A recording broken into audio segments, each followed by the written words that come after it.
કીધું કે જીવનમાં સૌથી ઉચ્ચ ગુરુ જો કોઈ હોય તે પ્રથમ ગુરુ એ મા-બાપ છે.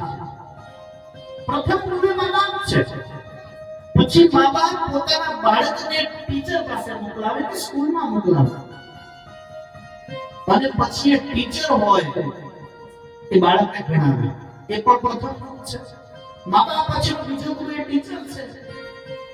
પછી આવે આધ્યાત્મિક માર્ગ, આધ્યાત્મિકના ગુરુ આવે. જે પ્રમાણે આજે દીક્ષા લીધી, ચાલો માતાજીના મંદિર છે, આપણે આજે દીક્ષા લીધી. જીવનમાં બધી જગ્યાએ જૂઠું બોલો તો ચાલશે, પણ એક જગ્યાએ જૂઠું કોઈ દિવસ નહીં બોલતા. ગુરુ આશ્રમમાં ગુરુના પાસે જાઓ, કદી જૂઠું નહીં બોલતા. કદાચ ત્યાં જૂઠું બોલી ગયા તો સમજી લેજો કે ત્રિદેવને જૂઠું બોલ્યા છે. ત્યાં જૂઠું બોલે સમાન બહુ ત્રાસી જવાય. કેમ કે જો મનુષ્ય યોની છે બાપ, સવાર પડે દુઃખ છે, ત્રાસવાનો 100% છે ને છે. અને બહુ જીવન ત્રાસવાદ લાગે ને તો કાંઈ જાવો નહીં જવું, પણ સદગુરુના આશ્રમમાં જજો. આ અત્યંત પવિત્ર બંધન છે. એટલે જીવનમાં ગુરુ હોવું ખૂબ જરૂરી છે. શાસ્ત્ર તો એમ કહે છે કે જે વ્યક્તિનો ગુરુ ના હોય એ માણસ લુગરો કહેવાય. એટલે જીવનમાં ગુરુ હોવો ખૂબ જરૂરી છે. બહુ ગડબડ થઈ ગઈ, એમ થાય કે હવે ગુરુ કરવા ક્યાં જઈએ? એમને વિચાર ગુરુ નહીં થાય. આ સૃષ્ટિના જગતના કોઈ ગુરુ હોય તો કાળિયા ઠાકર દ્વારકાધીશ ભગવાન શ્રી કૃષ્ણ છે. આદિ ગુરુ કોઈ હોય ભગવાન મહાદેવ છે. કૃષ્ણ અને શિવ આ બંને ગુરુ તત્વ છે.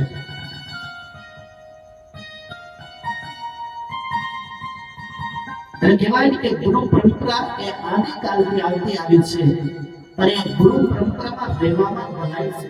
આજના સમયમાં કેમ પાઠશાળાઓ નહીં રહી, ગુરુ આશ્રમ નહીં રહ્યા,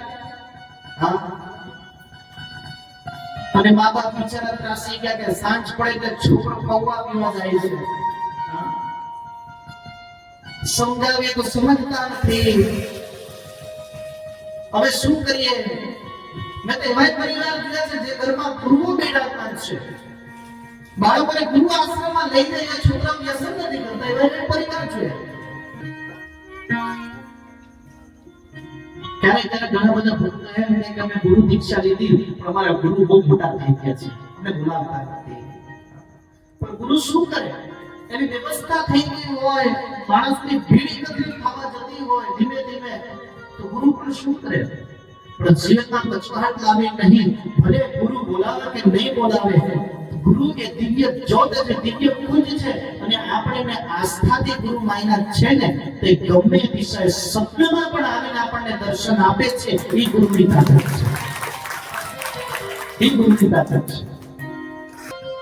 ત્યારે ગુરુ આશ્રમ જાઓ, કદાચ ગુરુના સ્થાને કોઈ શક્તિ વિરાજમાન હોય, ઠાકોરજી હોય, દ્વારકાધીશ હોય,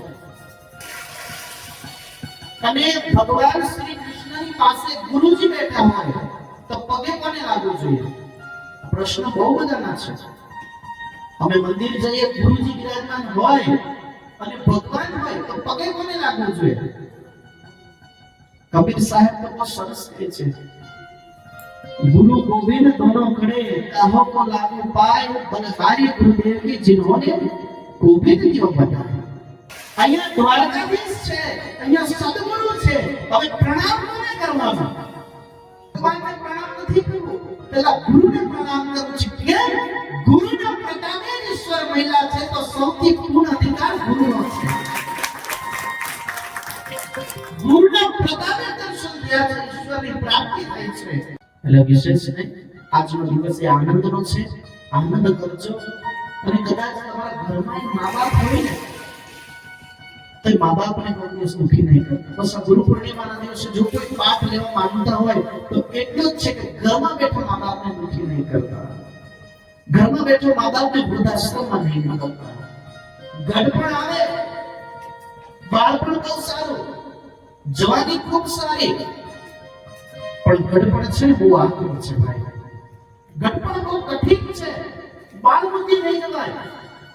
ભૂલવા માટે, જિદ્દી થવા માટે. એ કહેવાનો ભાવ કે ઘરમાં બેઠા મા બાપને દુઃખી નહીં કરતા.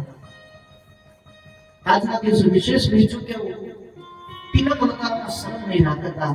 સનાતન ભૂમિ છે, ભારત વર્ષની ભૂમિ છે, અખંડ ભૂમિ છે. કોઈના માટે આપણે ડરવું નહીં જોઈએ. તિલક ખુલ્લે બિંદાસ લગાવો, એની સારી શરમ. મારા ઠાકોરનો તિલક છે, મારા ઈશ્વરનો તિલક છે. કંઠી લાવો, માળા ધારણ કરો. કેમ? આપણી ઓળખાણ છે સનાતનની. તમારું સોનું ચાંદી કામ નહીં લાગે જેટલી માળા કામ લાગે છે. હા, જેટલી માળા કામ લાગે ને એટલું તમારું સોનું ચાંદી કામ નહીં લાગે. માળામાં એક સ્તપ છે, માળામાં એટલી તાકાત છે. બાકી સોનું ચાંદી તો બધા પહેરવાના તો પહેરી લે, પણ અમને ગર્વ છે અમારું સોનું ચાંદી તો ભગવાનના નામની માળા છે. એ મારું હાથ તાકાત છે. એટલે ઈશ્વરમાં આટલું સારું નહીં. કંઠી માળા છે, કંઠી માળા ધારણ કરો. બને તો તમારા બાળકોને પ્રેરિત કરો, દેવ દર્શન લઈ જાઓ. 5 મિનિટ 10 મિનિટ નાનપણમાંથી છોકરાને હનુમાન ચાલીસા પાવો.